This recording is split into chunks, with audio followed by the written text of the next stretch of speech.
Nós vamos fazer uma leitura no Novo Testamento, na carta de Paulo aos Efésios, capítulo 2, do verso de 1 a 10. Os irmãos conhecem bem essa passagem.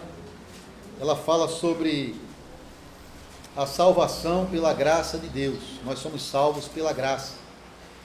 E nós vamos fazer uma pregação hoje, a partir da oração de Jonas, mas apenas no versículo 9 e 10, onde ele faz aquela confissão, né? Bem conhecida: ao Senhor pertence a salvação. E nós vamos falar dessa salvação graciosa que Deus tem para nós.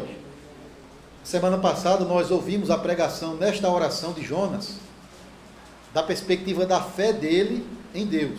E hoje nós vamos olhar a graça de Deus em salvar o pecador. Verso de 1 a 10 de capítulo 2 de Efésios. Efésios 2, 1 a 10. Diz assim, irmãos: Ele vos deu vida, estando vós mortos nos vossos delitos e pecados, nos quais andastes outrora, segundo o curso deste mundo, segundo o príncipe da potestade do ar, do espírito que agora atua nos filhos da desobediência, entre os quais também todos nós andamos outrora, segundo as inclinações da nossa carne, fazendo a vontade da carne e dos pensamentos. E éramos, por natureza, filhos da ira, como também os demais. Mas Deus, sendo rico em misericórdia, por causa do grande amor com que nos amou, e estando nós mortos em nossos delitos, nos deu vida juntamente com Cristo. Pela graça sois salvos. E juntamente com Ele nos ressuscitou e nos fez assentar nos lugares celestiais em Cristo Jesus, para mostrar nos séculos vindouros a suprema riqueza da sua graça em bondade para conosco em Cristo Jesus. Porque pela graça sois salvos mediante a fé. E isso não vem de vós, é um dom de Deus. Não de obras, para que ninguém se glorie, pois somos feitura dele, criados em Cristo Jesus para boas obras, as quais Deus de antemão preparou para que andássemos nelas. Agora vamos para o Antigo Testamento, Jonas capítulo 2.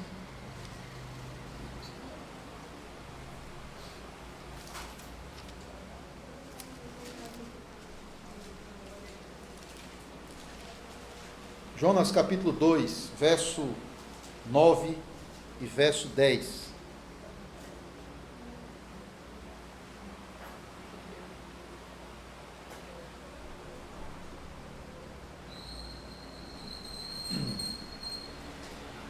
As últimas palavras de Jonas, da sua oração do ventre do peixe, e depois o fato, né, histórico de Deus, através daquele peixe, trazendo Jonas para a terra novamente.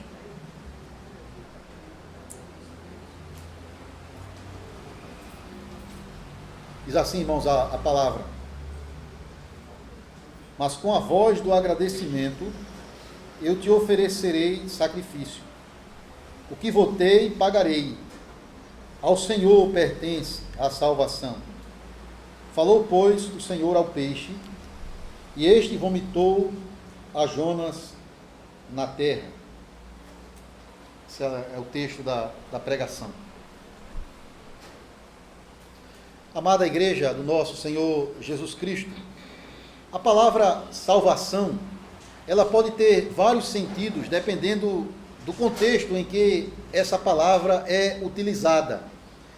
Alguém pode dizer, por exemplo, eu fui salvo de um naufrágio, eu fui salvo de um soterramento por causa de um terremoto. Ou alguém pode dizer, eu fui salvo de um afogamento, alguém me salvou. E a salvação, quando a palavra salvação, ou eu fui salvo, quando é usada nesse contexto, ela simplesmente significa ter a sua vida resgatada, a sua vida física, de algum perigo que essa vida pode lhe oferecer. Então esse muitas vezes é usado nesse sentido. Na igreja nós falamos de salvação, meus irmãos, e é preciso entender o que é a salvação. Do que você é salvo? Para que você é salvo? É importante o crente entender o que significa a sua salvação. Porque existe muita confusão, até mesmo dentro das igrejas, de um modo geral, acerca do que significa a salvação. Alguns entendem que Cristo ele veio salvar pessoas da sua miséria, da sua pobreza, daquela enfermidade que tanto incomoda.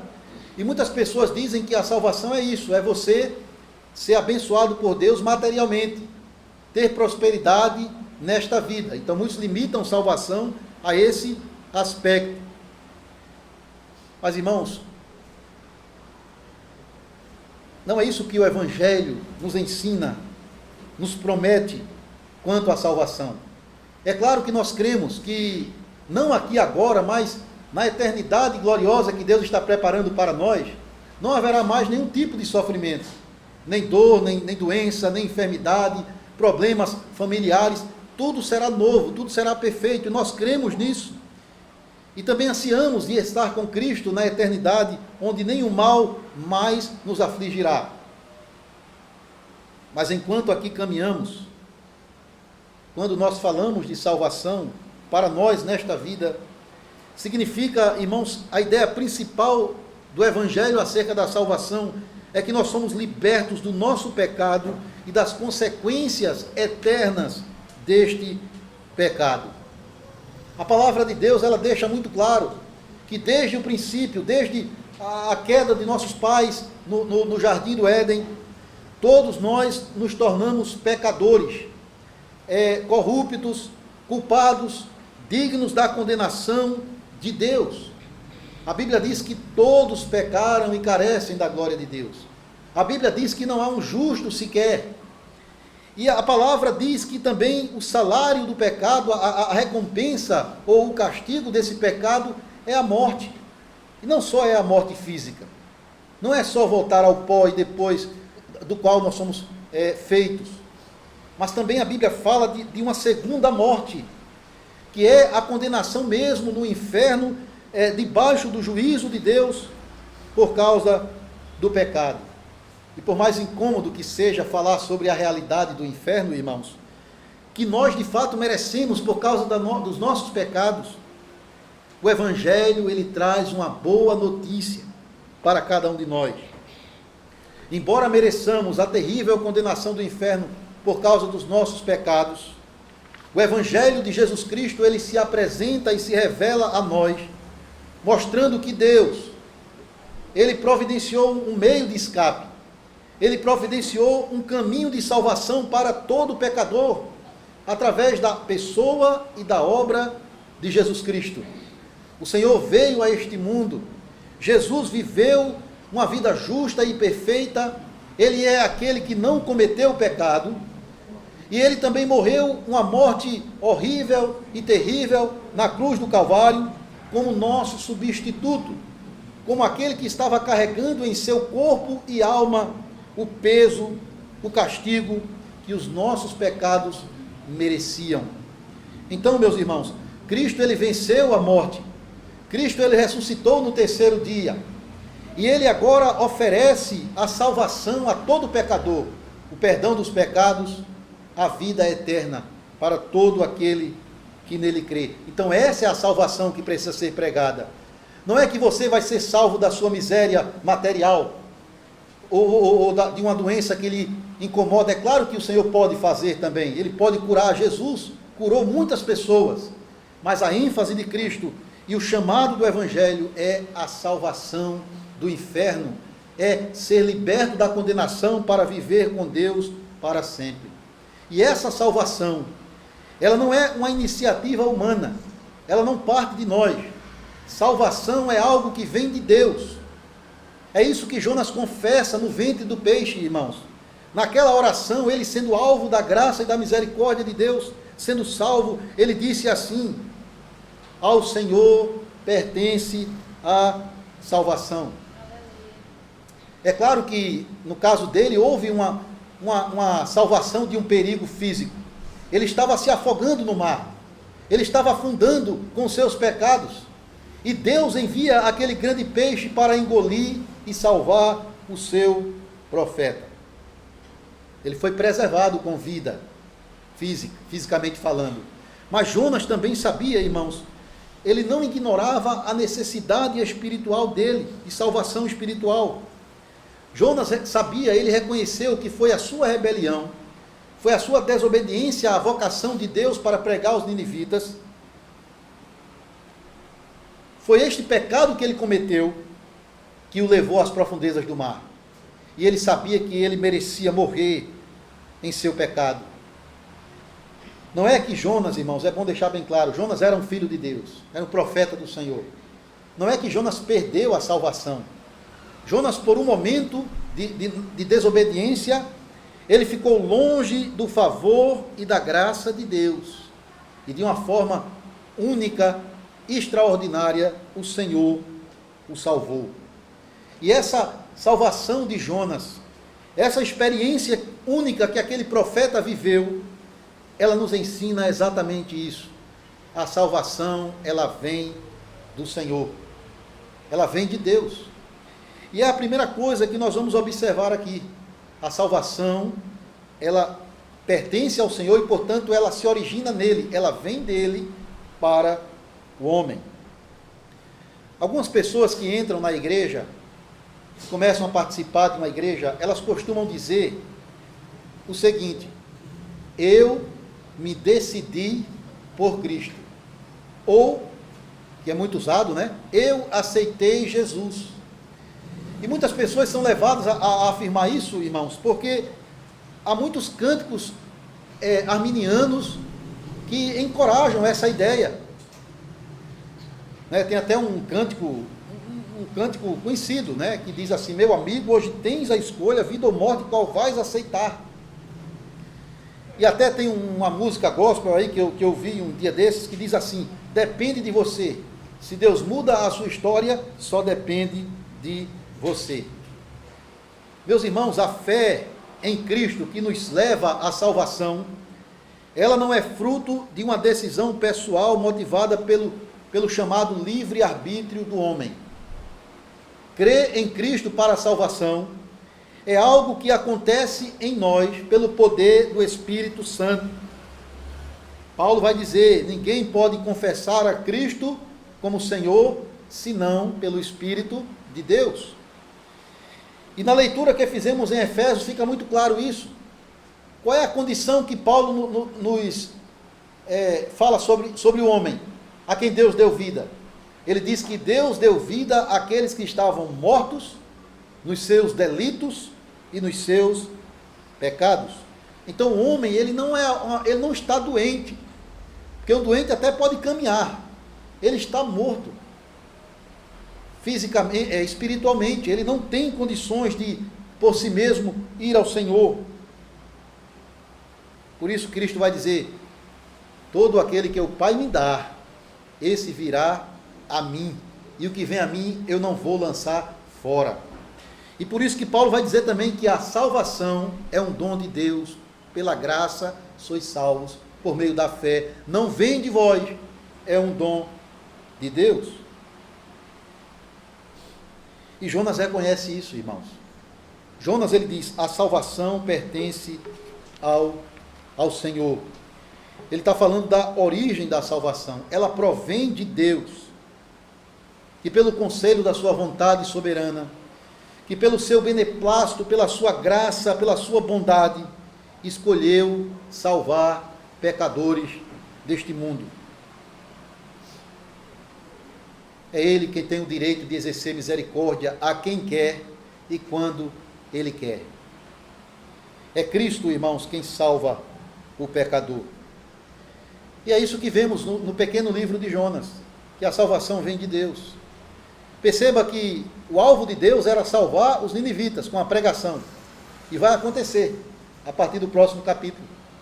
Mas Deus já tinha salvo os marinheiros, aqueles homens que estavam tremendo de medo em cima do navio, cada um invocando aos seus falsos deuses.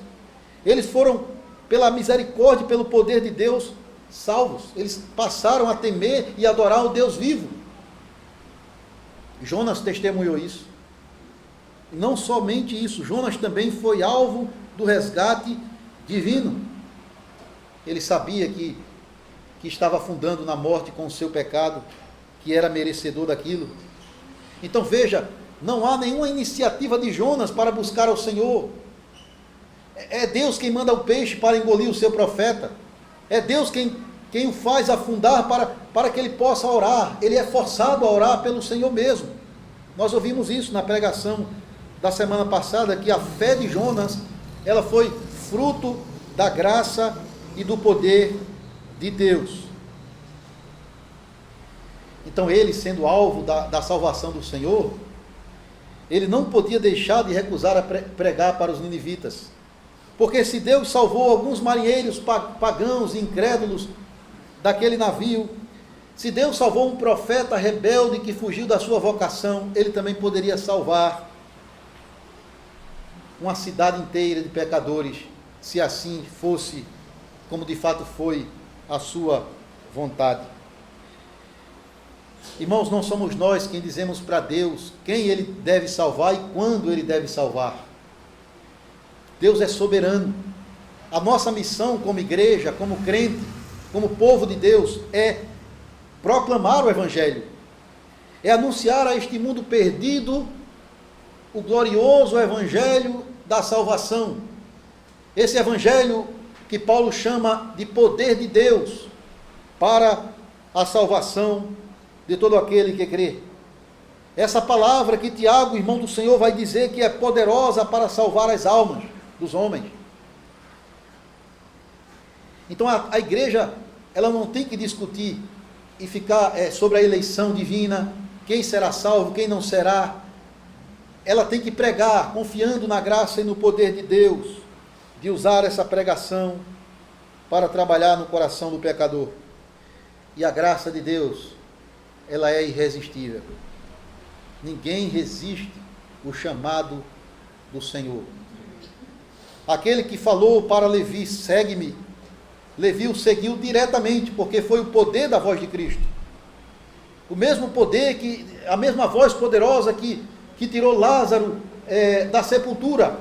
É essa voz de Cristo, proclamada fielmente pela igreja fiel, que salva pecadores.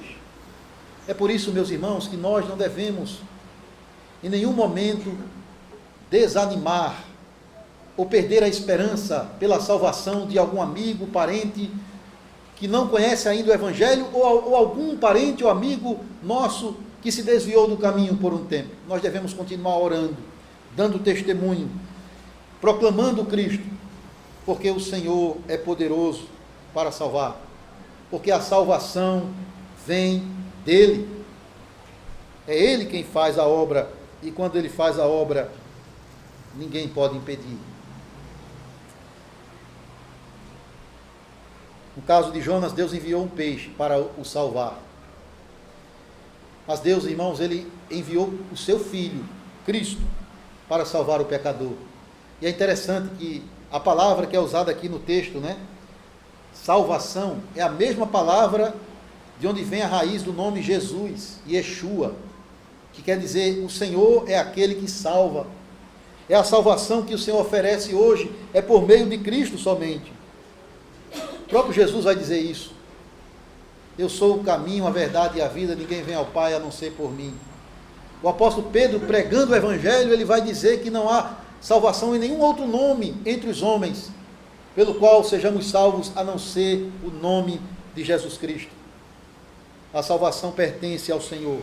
Ela vem de Deus. Cristo veio de Deus para salvar o pecador. Isso é o primeiro ponto que nós observamos aqui, meus irmãos, no nosso texto. E é isso que Jonas confessa: a salvação pertence somente a Deus. Agora, essa salvação, ela transforma o pecador. Ela muda completamente a nossa vida. Essa salvação, irmãos, ela envolve aquilo que nós chamamos de conversão. Conversão significa uma reviravolta na vida, uma mudança completa na sua mente, no seu coração, que vai resultar numa mudança nas suas atitudes e no seu comportamento. Conversão é você abandonar o pecado e se voltar para Deus com fé e arrependimento. Conversão é você ser divinamente transformado pelo poder de Deus para viver uma nova vida e para se entregar ao seu serviço. Olha como essa conversão se manifesta na vida de Jonas. O que ele fez antes? Ele tentou fugir do Senhor, abandonar o seu chamado. Mas agora, redimido pelo Senhor, milagrosamente, ele diz assim: com a voz do agradecimento, eu te oferecerei sacrifício. O que eu votei, eu pagarei. É isso que ele diz aqui no finalzinho, aqui no verso 9, do nosso texto. Essa é a confissão de Jonas. Ele agora está comprometido com o serviço do Senhor e com uma vida de adoração a Deus. É claro, irmãos, notem aqui o processo que está acontecendo. Deus não salvou Jonas porque ele agora se voltou para Deus e Deus disse: não, eu vou salvá-lo, porque ele agora vai cumprir a minha vontade. Não foi o agradecimento de Jonas que levou Deus a salvá-lo. Deus primeiro o salvou, só depois há a resposta do profeta, que é uma resposta de agradecimento. Ele agora não só estava ciente, ele sentiu no seu corpo e na sua alma que a salvação, ela vem de Deus. Que Deus provocou uma profunda mudança na vida dele. E agora ele se dispõe a adorar e servir o Deus vivo. A se voltar para o Deus vivo. Salvação é isso, irmãos. Salvação não é somente você ser liberto da condenação do inferno e entrar no céu para receber a vida eterna. Salvação, ela envolve uma transformação de vida, uma mudança no nosso viver enquanto aqui nós peregrinamos. Ou seja, nós somos salvos não pelas nossas boas obras, mas para as boas obras. Isso foi um lema da Reforma Protestante. Esse ano, esse mês agora, nós comemoramos 503 anos da Reforma do século XVI. E essa data, dia 31 de outubro, é porque foi exatamente o dia em que Lutero afixou 95 teses na porta da igreja de Wittenberg, combatendo a venda das indulgências.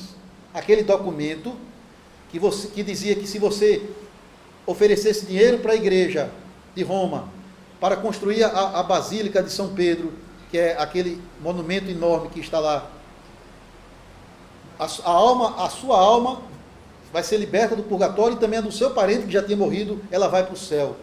Então você pode comprar a sua salvação com o seu dinheiro.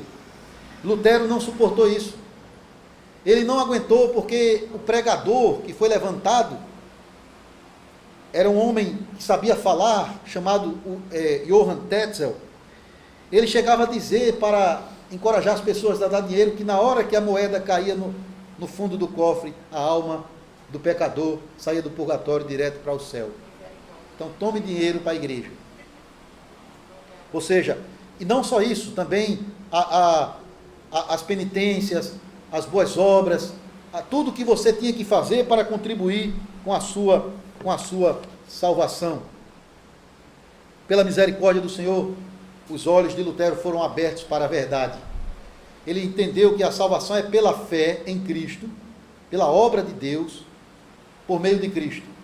Que a salvação é um dom gracioso de Deus, mas que não exclui as boas obras, mas as coloca no seu devido lugar. Não como fundamento de salvação, mas como agora resposta a Deus pela salvação. É por isso que Lutero, ele disse uma frase que ficou famosa. Ele disse: somos salvos pela fé somente, mas não por uma fé que vem sozinha.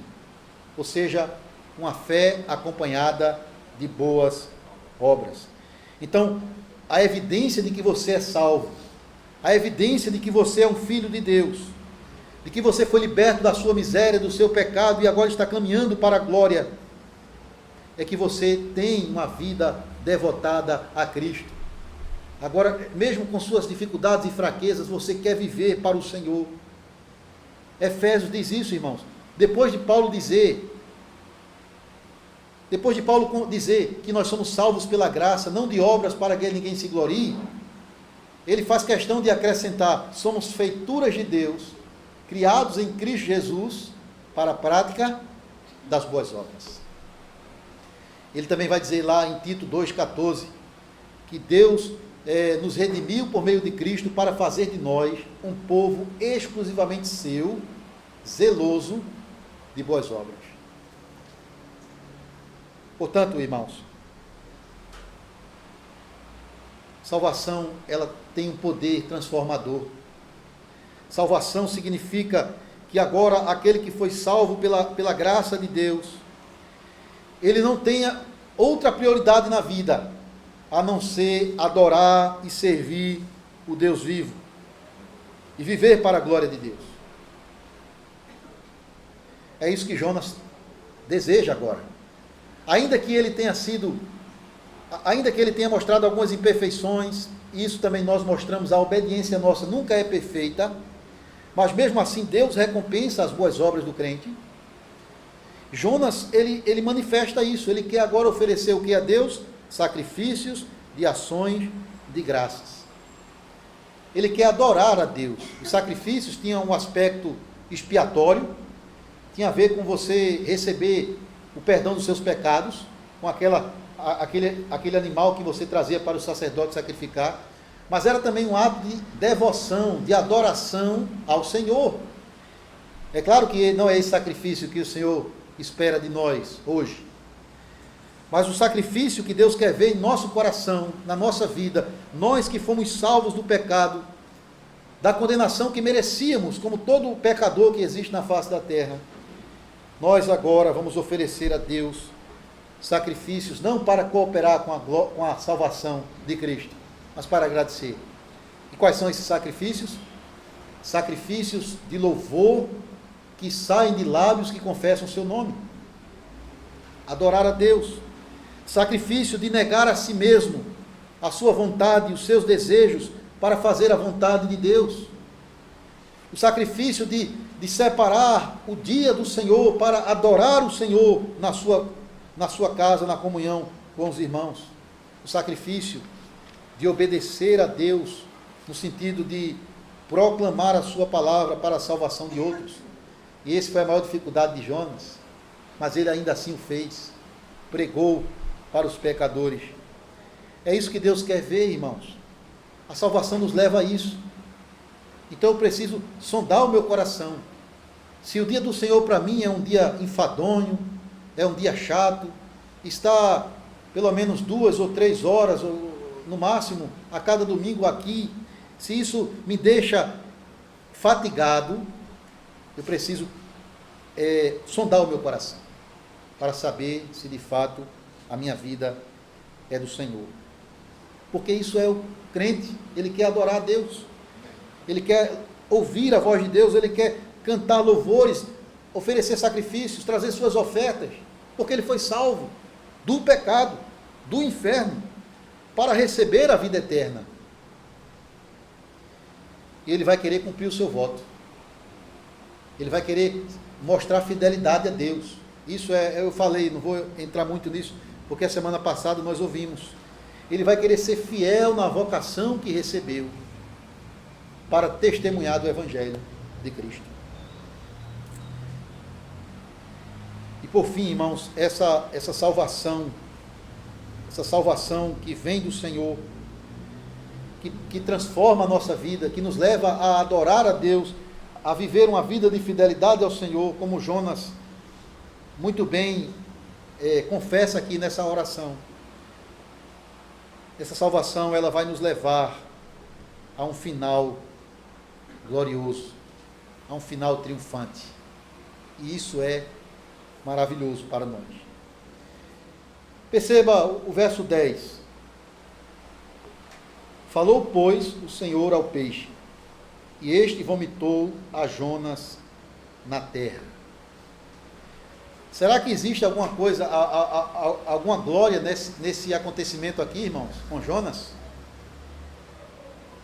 Depois de toda a experiência que ele passou, sendo salvo, preservado no ventre do peixe, ele agora se torna vômito de peixe e é lançado na praia. Certamente com um mau cheiro, não era uma coisa agradável a situação do profeta, com certeza não era. E aí você pode ser tentado a dizer: que coisa feia, que coisa nojenta, não há glória nisso. Mas, irmãos, há glória, há um fim triunfante nesse ato de Deus para com o seu profeta. É claro que Deus está humilhando ele aqui, mas aqui há um ato glorioso. Note vocês que, para ele ser vomitado pelo peixe, primeiro, ele teve que ser engolido. Se ele não tivesse sido engolido pelo peixe, ele teria morrido afogado com o seu pecado.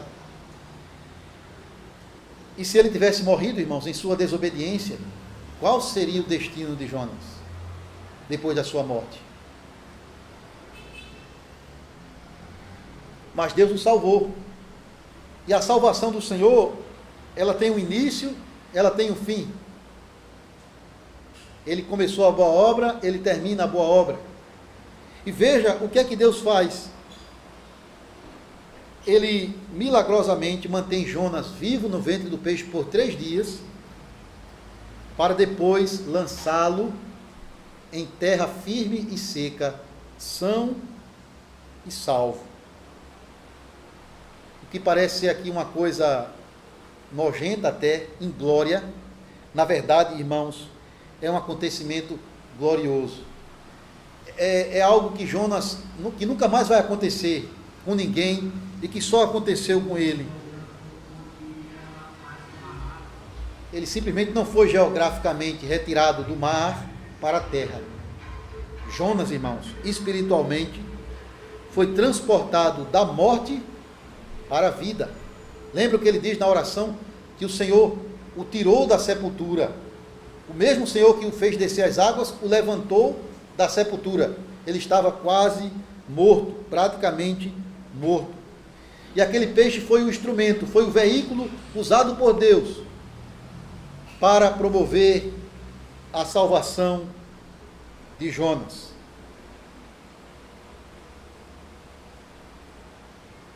E ele foi trazido para a terra agora, tendo uma nova oportunidade de cumprir o seu chamado, de servir a Deus pregando o seu evangelho. O que é que você tem a ver com isso e eu também?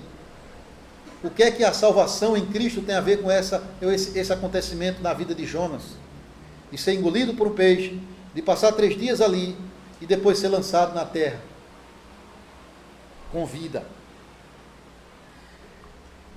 Isso tem tudo a ver, irmãos, com a nossa redenção em Cristo, porque Cristo usou esse acontecimento para falar da obra dele. Ele disse lá em Mateus 12:40, da mesma forma que Jonas esteve 3 dias e 3 noites no ventre do peixe, assim o Filho do Homem estará 3 dias e 3 noites no coração da terra. Naquele 3º dia, incapaz de mantê-lo seguro na sepultura, a morte, ela foi vencida pelo poder de Cristo. E a morte teve que vomitar Cristo para fora da sepultura onde ele se encontrava, ressuscitado, vivo.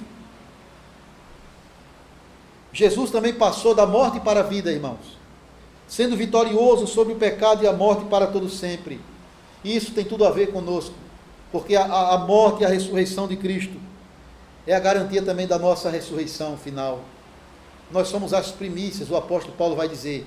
Cristo foi o primeiro que ressuscitou para a glória.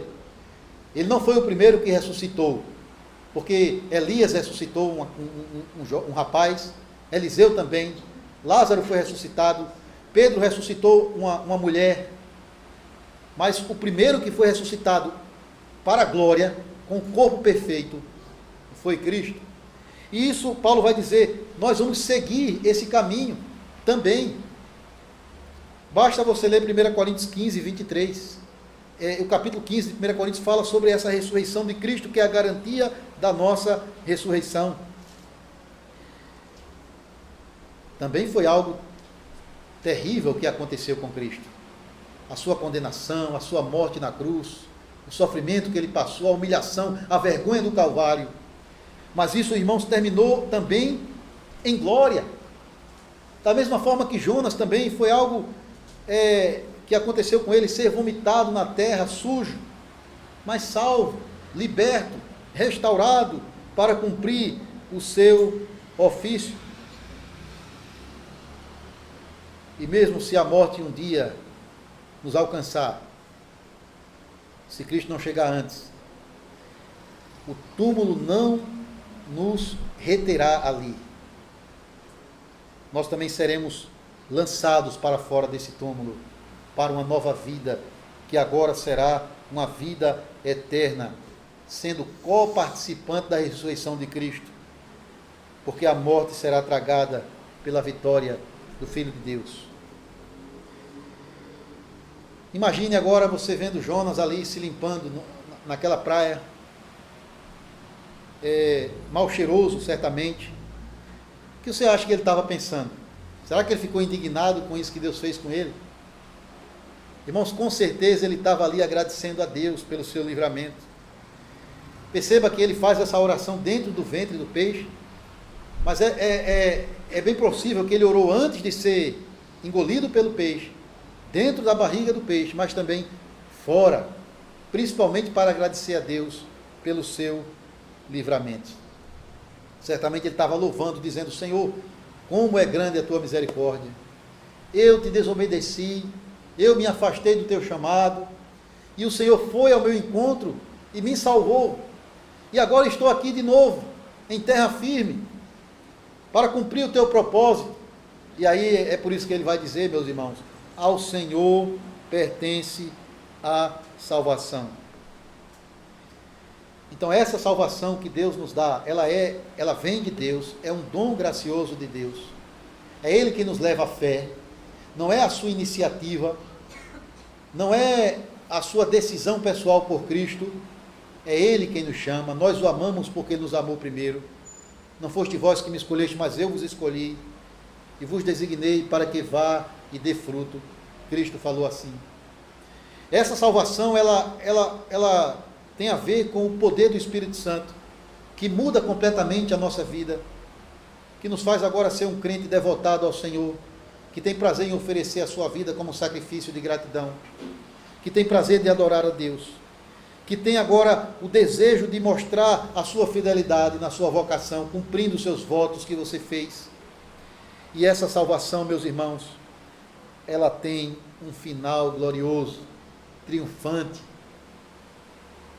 que é a vida eterna com Cristo. Sabe o que você vai fazer na eternidade? Sabe o que é que vai sair da sua boca quando você estiver diante de Cristo com todos os santos redimidos na glória celestial? Você vai dizer as mesmas palavras que o profeta Jonas falou da boca dentro do peixe aqui. Ao Senhor e ao Cordeiro pertence a salvação. É isso, irmãos, que nós vamos fazer por toda a eternidade. E aí sim, nós seremos também redimidos de todo, não só do pecado em si, da culpa do pecado, da corrupção do pecado, mas também de todas as consequências desse pecado. Todo o sofrimento que hoje nos aflige, uma enfermidade, um problema familiar, qualquer que seja a sua aflição, naquele momento, na glória com Cristo, isso não mais terá lugar. E aí sim, viveremos no novo céu e numa nova terra, transformados pelo poder de Cristo. Ao Senhor, o nosso Deus, seja a honra e a glória, porque somente a Ele pertence a nossa salvação. Amém.